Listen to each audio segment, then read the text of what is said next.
Welcome back in our program. ਜੀ doctor ਸਾਹਿਬ, ਸਾਡੇ ਕੋਲ ਪਹਿਲੀ ਈਮੇਲ ਆਈ ਹੈ ਰੁਪਿੰਦਰ ਕੌਰ ਜੀ ਦੀ। ਇਹ ਲਿਖਦੇ ਹਨ, ਵਾਹਿਗੁਰੂ ਜੀ ਕਾ ਖਾਲਸਾ ਵਾਹਿਗੁਰੂ ਜੀ ਕੀ ਫਤਿਹ। ਪਰਮਾਤਮਾ ਨੇ ਮਨੁੱਖ ਨੂੰ ਬਹੁਤ ਖੂਬਸੂਰਤੀ ਨਾਲ ਸਿਰਜਿਆ ਹੈ। ਧਰਮ ਰੂਪੀ ਰਸਤਾ ਬਣਾ ਕੇ ਮਨੁੱਖ ਲਈ ਮੁਕਤ ਹੋਣ ਦਾ ਰਾਹ ਵੀ ਬਣਾਇਆ ਹੈ, ਪਰ ਕੁਝ ਲੋਕ ਧਰਮ ਦੀ ਆੜ ਦੇ ਥੱਲੇ ਬਹੁਤ ਅਧਰਮ ਕਰਦੇ ਹਨ, ਜਿਵੇਂ ਕਿ ਸ਼ਿਵ ਸੈਨਾ।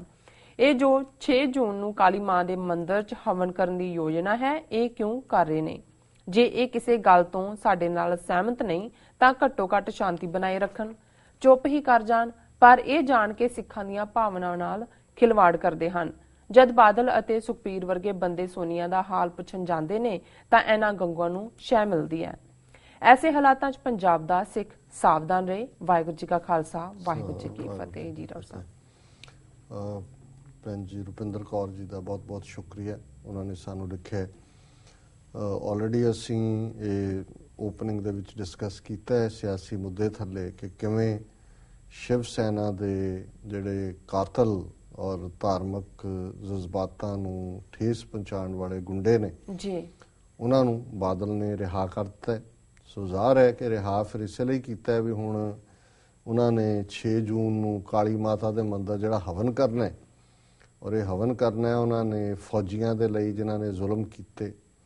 ਔਰ ਇਹ ਅਕਸਰ ਜਦੋਂ ਤੁਸੀਂ ਸ਼ਿਵ ਸੈਨਾ ਦੀਆਂ ਸਟੇਟਮੈਂਟਾਂ ਦੂਜੀਆਂ ਦੇਖਦੇ ਹੋ, ਇਹਨਾਂ ਨੇ ਜਦੋਂ ਪਿੱਛੇ ਵੀ ਮਾਰਚ ਕੀਤਾ ਔਰ ਵੱਡੇ ਵੱਡੇ ਇਹਨਾਂ ਨੇ ਫਲਾਇਰ ਜਿਹੜੇ ਔਰ ਬੈਨਰ ਚੁੱਕੇ ਹੋਏ ਸੀ ਕਿ ਇਹਨਾਂ ਨੂੰ ਫਾਂਸੀ ਦਿਓ, ਭੁੱਲਰ ਨੂੰ, ਰਾਜੋਆਣੇ ਨੂੰ। ਉਹਨਾਂ ਨੇ ਕਿਹਾ ਜੀ ਅਸੀਂ ਫਾਂਸੀ ਦਿਆਂਗੇ। ਪਿੰਡਾਂ ਵਾਲਿਆਂ ਦੇ ਪੋਸਟਰਸ ਨੂੰ ਜਿਹੜਾ ਬੇਅਦਬ ਕਰਨਾ, ਉਹਨਾਂ ਦਾ ਪੁਤਲਾ ਬਣਾ ਕੇ ਜਿਹੜਾ ਬੇਅਦਬ ਕਰਨ ਦੀ ਲਾਈਨ ਜੀ।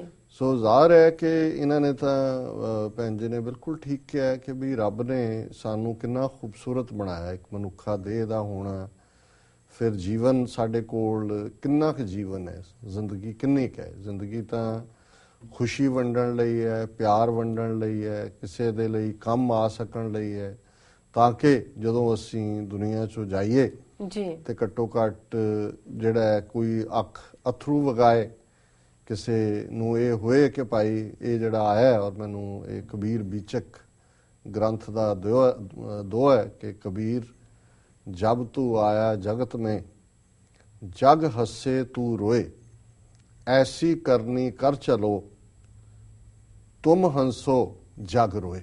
जी कि भी हुण जदों बच्चा पैदा हुंदा है सो ਉਹਦੀ ਪਹਿਲਾ ਸਾਈਨ ਹੀ ਹੁੰਦਾ ਕਰਾਈ ਆਫ ਦਾ ਬੇਬੀ। ਉਹ ਐ ਜੇ ਨਹੀਂ ਉਹਨਾਂ ਨੂੰ ਮਾਰਦੇ ਨੇ, ਰੋਂਦਾ ਕਿਉਂ ਨਹੀਂ? ਨਹੀਂ, ਫਿਰ ਦੇਖਦੇ ਨੇ ਕਿ ਵੀ ਪਤਾ ਸਟਿਲ ਬੋਰਨ ਨਾ ਹੋਏ, ਪਹਿਲੀ ਦੁਨੀਆ 'ਚ ਆਉਣ ਦੀ ਆਮਦ ਹੀ ਇਹ ਹੈ ਜੀ।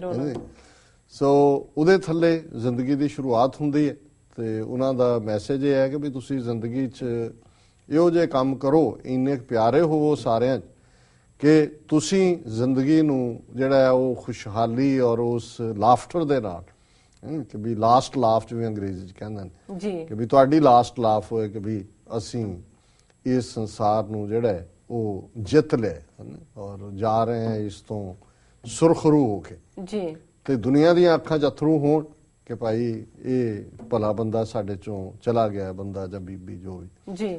ਸੋ ਉਹਨਾਂ ਨੇ ਕਿਹਾ ਕਿ ਵੀ ਇਹ ਇੱਕ ਪਾਸੇ ਤਾਂ ਇਹ ਰੱਬ ਦੀ ਖੂਬਸੂਰਤ ਕਾਇਨਾਤ ਹੈ ਤੇ ਇਧਰ ਇਹ ਨੇ ਕਿ ਵੀ ਜੇ ਤੁਹਾਡੀ ਅਸਹਿਮਤੀ ਹੈ, ਤੁਸੀਂ ਨਹੀਂ ਸਹਿਮਤ, ਚਲੋ ਤੁਹਾਨੂੰ ਹੱਕ ਹੈ।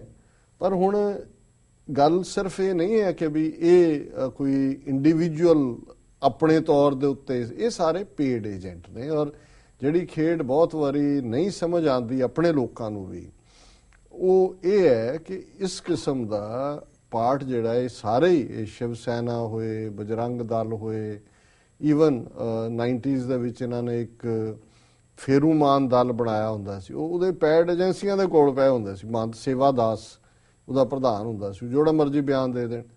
ਫਿਰ ਉਹਨਾਂ ਨੇ ਜਿਹੜੇ ਮਰਜ਼ੀ ਆ ਜਿਵੇਂ ਕੈਟਾਂ ਬਣਾਈਆਂ, ਕੈਟਾਂ ਦੇ ਥੱਲੇ ਕਿੱਦਾਂ ਦੇ ਨਾਂ ਉਹਨਾਂ ਨੇ ਰੱਖੇ ਹੁੰਦੇ ਸੀਗੇ ਕਿ ਜੀ ਆਹ ਫੋਰਸ ਤੇ ਫਰਾਣੀ ਫੋਰਸ ਤੇ ਢਿਮਕਾ ਫੋਰਸ ਜੀ।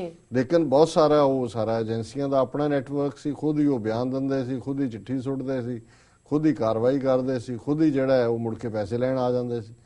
ਸੋ ਅਸੀਂ ਸਮਝਦੇ ਹਾਂ ਵੀ ਜੇ ਐਡਮਿਨਿਸਟ੍ਰੇਸ਼ਨ ਔਰ ਪੰਜਾਬ ਦੇ ਵਿੱਚ ਜਦੋਂ ਅਸੀਂ ਇਹ ਸਮਝਦੇ ਹਾਂ ਕਿ ਵੀ ਸ਼ਾਇਦ ਜਿਹੜੀ ਹਕੂਮਤ ਹੁੰਦੀ ਹੈ ਉਹ ਹਕੂਮਤ ਕਰ ਰਹੀ, ਇਹ ਨੈਟਵਰਕ ਤਾਂ ਏਜੰਸੀਆਂ ਦਾ ਪੂਰੇ ਦਾ ਪੂਰਾ ਜੀ।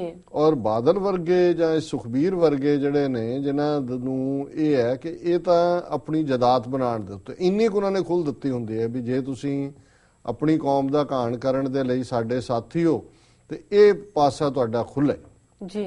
ਔਰ ਇਹੀ ਕਾਰਨ ਸੀ ਕਿ ਵੀ ਜਿਹੜੇ ਇਸ ਕਿਸਮ ਦੀਆਂ ਕੈਟਾਂ ਜਾਂ ਦੂਜੇ ਉਹਨਾਂ ਨੇ ਖੜੇ ਕੀਤੇ, ਉਹ ਬਹੁਤ ਬਦਫੈਲੀਆਂ ਕਰਦੇ ਸੀ, ਬਹੁਤ ਘਰਾਂ 'ਚ ਜਾ ਕੇ ਬੱਚੀਆਂ ਨੂੰ ਡਿਸਆਨਰ ਕਰਦੇ ਸੀ ਔਰ ਸਿੱਖੀ ਬਾਣੇ 'ਚ, ਜਿਸ ਕਰਕੇ ਲੋਕਾਂ ਦੇ ਵਿੱਚ ਵੀ ਹੋਇਆ ਜੀ ਦੇਖੋ ਸਿੰਘ ਕੀ ਕਰਦੇ ਨੇ। ਪਰ ਇਹ ਉਹਨਾਂ ਨੂੰ ਖੁੱਲ੍ਹੀ ਛੁੱਟੀ ਦਿੱਤੀ ਹੋਈ ਸੀ। ਔਰ ਇਹੀ ਗੱਲ ਪੰਜਾਬ ਦੀ ਹੁਣ ਜਦੋਂ ਕਸ਼ਮੀਰ ਦੇ ਹਵਾਲੇ ਨਾਲ ਇਹਨੇ ਹੋਮ ਮਿਨਿਸਟਰ ਨੇ ਕਿਹਾ ਕਿ ਜੀ ਅਸੀਂ ਟੈਰਰਿਜ਼ਮ ਵਿਦ ਟੈਰਰਿਜ਼ਮ ਮਾਰਾਂਗੇ, ਇਹੀ ਗੱਲ ਉਹਨੇ ਰਿਬੈਰੋ ਨੇ ਕਹੀ ਸੀ, ਬੁਲਟ ਫॉर ਬੁਲਟ ਜੀ। ਔਰ ਉਹਨਾਂ ਨੇ ਉਹ ਜਾਲੀ ਖੜੇ ਕਰਕੇ ਉਹਨਾਂ ਰਾਹੀਂ ਉਹ ਵਾਇਲੈਂਸ ਕਰਵਾਈ।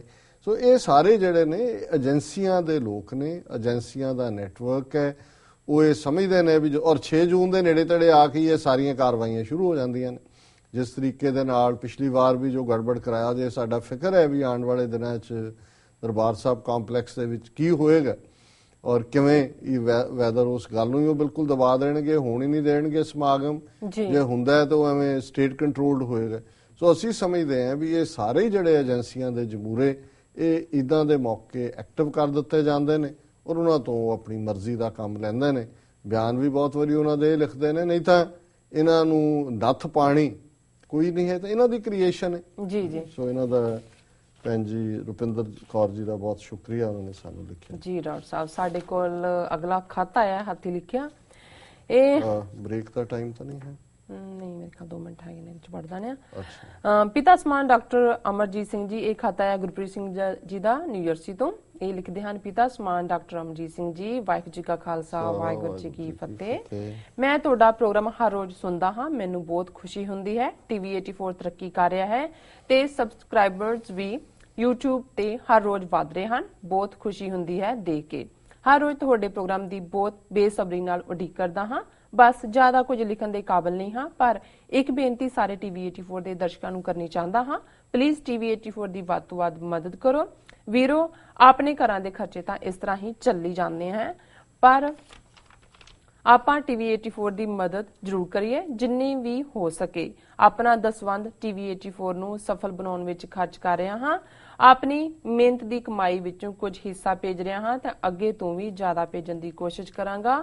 ਖਾਲਿਸਤਾਨ ਜ਼ਿੰਦਾਬਾਦ, ਖਾਲਿਸਤਾਨ ਜ਼ਿੰਦਾਬਾਦ, ਸਾਡੀ ਜਿੰਦ ਸਾਡੀ ਜਾਨ, ਖਾਲਿਸਤਾਨ ਜ਼ਿੰਦਾਬਾਦ। ਜੀ ਡਾਕਟਰ ਸਾਹਿਬ 6 ਵਾਰ ਜੀ। ਜ਼ਿੰਦਾਬਾਦ ਖਾਲਿਸਤਾਨ, ਜ਼ਿੰਦਾਬਾਦ ਜ਼ਿੰਦਾਬਾਦ ਜ਼ਿੰਦਾਬਾਦ ਜ਼ਿੰਦਾਬਾਦ ਜ਼ਿੰਦਾਬਾਦ, ਇੱਕ ਵਾਰੀ ਵੱਧ ਜੀ ਡਾਕਟਰ ਸਾਹਿਬ। ਮੈਂ ਸਮਝਦਾ ਵੀ ਇਹ ਜਿਹੜੇ ਕਿਰਤੀ ਵੀਰ ਨੇ, ਉਹਨਾਂ ਨੇ ਆਪਣੀ ਪਤਾ ਨਹੀਂ ਕਿਵੇਂ ਉਹ ਰਾਤਾਂ ਜਾਗਦੇ ਨੇ ਜੀ ਜੀ, ਓਵਰ ਟਾਈਮ ਕੀਤਾ ਹੋਏਗਾ, ਘਰ ਜਿਹੜੇ ਏਜੰਟਾਂ ਨੂੰ ਪੈਸੇ ਦੇ ਕੇ ਘਰ ਦੀ ਜ਼ਮੀਨ ਗਹਿਣੇ ਪਾ ਕੇ ਚੜੇ ਹੋਣਗੇ, ਉਹ ਵੀ ਵਾਪਸ ਭੇਜਦੇ ਹੋਣਗੇ। ਸੋ ਇਹਨਾਂ ਦਾ $100 ਵੀ $1,00,000 ਵਰਗੇ, ਕਿਉਂਕਿ ਜਿਹੜੀ ਭਾਵਨਾ ਹੈ ਮੈਂ ਇਹ ਦੇਖਦਾ ਹਾਂ ਕਿ ਵੀ, ਔਰ ਇਹੀ ਸਾਡੀ ਸਟਰੈਂਥ ਨੇ। ਅਕਸਰ ਉਸ ਦਿਨ ਜਦੋਂ ਅਸੀਂ ਨਗਰ ਕੀਰਤਨ 'ਚ ਵੀ ਮਾਰਚ ਕਰ ਰਹੇ ਸੀ ਔਰ ਬਹੁਤ ਸਾਰੇ ਸਿੰਘ ਜਿਹੜੇ ਤੁਰੇ ਜਾਂਦੇ ਨਾਲ ਗੱਲ ਕਰਨਾ ਚਾਹੁੰਦੇ ਸੀ ਯਾਰ, ਜੁੜਦੇ ਗਏ ਜਾਂਦੇ ਗਏ, ਤੇ ਉਹਦੇ 'ਚ ਉਹਨਾਂ ਨੇ ਕਿਹਾ ਕਿ ਜੀ ਦੇਖੋ ਇੰਨੇ ਅਮੀਰ ਸਿੱਖ ਨੇ ਇੱਥੇ, ਕੱਲਾ ਕੱਲਾ ਜਿਹੜਾ ਉਹ ਕੁਛ ਵੀ ਕਰਨ ਦੀ ਸਮਰੱਥਾ ਰੱਖਦਾ ਹੈ। ਬਹੁਤ ਸਾਰਿਆਂ ਨੇ ਜਿਹੜਾ ਹਮਦਰਦੀ ਜਤਾਈ ਕਿ ਬਈ ਜੇ TV 84 ਵੀ ਕ੍ਰਾਈਸਿਸ, ਉਹਨਾਂ ਨੂੰ ਫਿਕਰ ਸੀ ਜੇ ਬੰਦ ਹੋ ਗਿਆ ਤਾਂ ਕੀ ਹੋਏਗਾ ਜੀ, ਤੇ ਕਹਿਣ ਲੱਗੇ ਵੀ ਇਹ ਤਾਂ, ਮੈਂ ਕਿਹਾ ਜੀ ਦੇਖੋ ਮੈਂ ਇਹ ਗੱਲ ਅਕਸਰ ਕਹਿੰਦਾ ਵੀ ਸਿੱਖੀ ਦੀ ਨੀਂਹ ਗੁਰੂ ਨਾਨਕ ਸਾਹਿਬ ਨੇ ਭਾਈ ਲਾਲੋ ਦੀ ਕੋਧਰੇ ਦੀ ਰੋਟੀ ਦੇ ਨਾਲ ਉਸ ਦੀ ਪ੍ਰਵਾਨਗੀ ਦਿੱਤੀ। ਕਿਰਤ ਜਿਹੜੀ ਹੈ, ਕਿਰਤ ਕਰੋ, ਨਾਮ ਜਪੋ, ਵੰਡ ਛਕੋ, ਇਹ ਸਾਡਾ ਬੇਸਿਕ 3 ਪਿਲਰ ਨੇ ਜੀ ਜੀ। ਔਰ ਉਸ ਕਿਰਤ ਨੂੰ ਵਡਿਆਉਂਦਿਆਂ ਪਹਿਲੀ ਉਦਾਸੀ ਵੇਲੇ ਪਹਿਲਾ ਪੜਾ ਗੁਰੂ ਨਾਨਕ ਸਾਹਿਬ ਨੇ ਭਾਈ ਲਾਲੋ ਬਾਢੀ ਸੁੱਤ, ਉਦੋਂ ਸ਼ਬਦ ਬਾਢੀ ਕਿਹਾ ਜਾਂਦਾ ਸੀ, ਫਿਰ ਤਰਖਾਣ ਸ਼ਬਦ ਯੂਜ਼ ਹੁੰਦਾ ਰਿਹਾ, ਕੁਛ ਦੇਰ ਇਸ ਟ੍ਰਾਈਬ ਲਈ ਸ਼ਬਦ ਠੋਕੇ ਵੀ ਇਸਤੇਮਾਲ ਹੁੰਦਾ ਰਿਹਾ, ਜਿਵੇਂ ਭਾਈ ਜੱਸਾ ਸਿੰਘ ਦੇ ਨਾਂ ਨਾਲ ਹੁੰਦਾ ਸੀ ਜੀ। ਤੇ ਫਿਰ ਜਦੋਂ ਉਹਨਾਂ ਨੇ ਰਾਮ ਰੌਣੀ ਨੂੰ ਵੱਡੇ ਕਿਲੇ ਦੇ ਵਿੱਚ ਬਦਲਿਆ ਤੇ ਰਾਮਗੜ੍ਹ ਦੇ ਨਾਂ ਨਾਲ ਜਾਣਿਆ ਗਿਆ, ਤੇ ਰਾਮਗੜੀਆ ਟ੍ਰਾਈਬ ਜਿਹੜਾ ਇਸ ਤੋਂ ਆਇਆ। ਸੋ ਤੁਸੀਂ ਉਦੋਂ ਪੁਰਾਤਨ ਜਨਮ ਸਾਖੀਆਂ 'ਚ ਦੇਖਦੇ ਹੋ ਤਾਂ ਬਾਢੀ ਸੁੱਤ ਭਾਈ ਲਾਲੋ ਜੀ ਨੂੰ ਲਿਖਿਆ ਹੋਇਆ। ਔਰ ਇਹ ਸਾਡੇ ਇਤਿਹਾਸ ਦੀ ਸਾਖੀ ਅਸੀਂ ਬਚਪਨ ਤੋਂ ਸੁਣੀ ਪੜ੍ਹੀ। ਬੇਸ਼ੱਕ ਕਈਆਂ ਦੇ ਲਈ ਉਹ ਕਰਾਮਾਤ ਵੀ ਉਸ ਨੂੰ ਪ੍ਰੋਜੈਕਟ ਹੁੰਦੀ ਹੈ ਕਿ ਜੀ ਗੁਰੂ ਸਾਹਿਬ ਨੇ ਮਲਕ ਭਾਗੋ ਦੇ ਮਾਲਪੂੜੇ ਨਕਾਰੇ, ਭਾਈ ਲਾਲੋ ਦੀ ਕੋਧਰੇ ਦੀ ਰੋਟੀ। ਕੋਧਰਾ ਇੱਕ ਬਹੁਤ ਘਟੀਆ ਕਿਸਮ ਦਾ ਅੰਨ ਜਿਹਨੂੰ ਤੁਸੀਂ ਐਨੀਮਲ ਸਟੇਪਲ ਕਹਿੰਦੇ ਹੋ ਕਿ ਡੰਗਰਾਂ ਨੂੰ ਪਾਇਆ ਜਾਂਦਾ, ਹੁਣ ਤਾਂ ਹੁੰਦਾ ਨਹੀਂ ਕੋਧਰਾ। ਹਾਲਾਂਕਿ ਕੋਧਰੇ ਦਾ ਕਿਤੇ ਹੋਰ ਵੀ ਜ਼ਿਕਰ ਹੈ ਗੁਰਬਾਣੀ ਦੇ ਇੱਕ ਸ਼ਬਦ ਸ਼ਾਇਦ ਬਾਬਾ ਫਰੀਦ ਦੇ ਸ਼ਲੋਕਾਂ 'ਚ। ਸੋ ਉਸ ਵੇਲੇ ਕੋਧਰਾ ਇੱਕ ਇਸ ਕਿਸਮ ਦੀ ਫਸਲ ਸੀ। ਸੋ ਉਹ ਇੱਕ ਗਰੀਬ ਬੰਦਾ ਜਿਹੜਾ ਸਵੇਰ ਤੋਂ ਸ਼ਾਮ ਤੱਕ ਕਿਰਤ ਕਰਦਾ ਸੀ, ਉਹੀ ਅੰਨ ਉਹ ਅਫੋਰਡ ਕਰ ਸਕਦਾ। ਸੋ ਉਹਨੇ ਕਿਸ ਤਰੀਕੇ ਨਾਲ ਜਦੋਂ ਗੁਰੂ ਨਾਨਕ ਸਾਹਿਬ ਨਾਲ ਭਾਈ ਮਰਦਾਨਾ ਰੁਕੇ, ਉਹਦੇ ਘਰ 'ਚ ਉਨਾ ਕੀ ਕੁਛ ਸੀ, ਉਹਨੇ ਪ੍ਰੇਮ ਦੇ ਨਾਲ ਜਿਹੜਾ ਗੁਰੂ ਸਾਹਿਬ ਨੂੰ ਜਿਹੜਾ ਛਕਾਇਆ, ਉਸ ਦੀ ਘਰ ਵਾਲੀ ਨੇ ਕਿਵੇਂ ਸੇਵਾ ਚਾਅ ਦੇ ਨਾਲ ਕੀਤੀ ਹੋਏਗੀ।